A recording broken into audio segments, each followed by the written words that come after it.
앞서 조금 전해드렸는데 이번 광복절 특별 사면 대상에 포함된 군 관계자 전원이 이른바 세월호 유가족 사찰에 연루됐던 인사들로 확인됐습니다.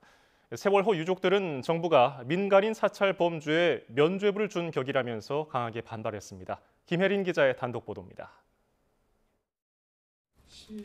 이번 광복절 특사 명단에 포함된 군 관계자는 모두 6명입니다.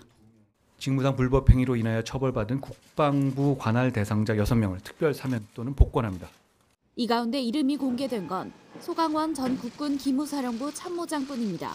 2014년 세월호 참사 이후 유가족들의 정치 성향과 경제 형편 등 사생활을 무단 수집하도록 지시한 혐의로 지난 2월 징역 1년을 확정받았습니다.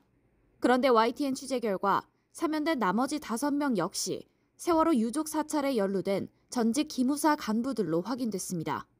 한 명은 박태규 전 기무사 1처 1차장입니다.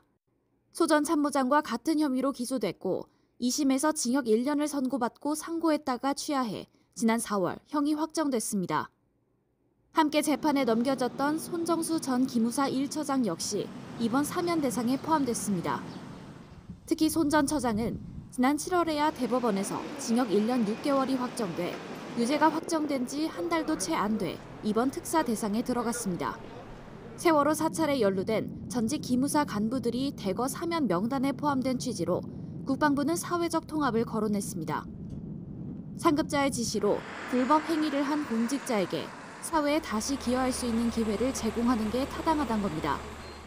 또 이들이 연루된 사건이 넓게 보면 국정농단 사태의 일환인데 지난해 말 국정농단 관계자들이 대거 사면된 점을 고려했다고 설명했습니다.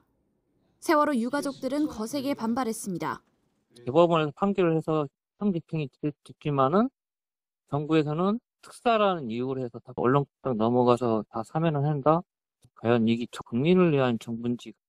유족들이 법원이 인정한 범죄 행위에 정부가 나서 면죄부를 준 꼴이라고 강하게 반발하고 나서면서 사면의 적정성을 놓고 논란이 이어질 전망입니다.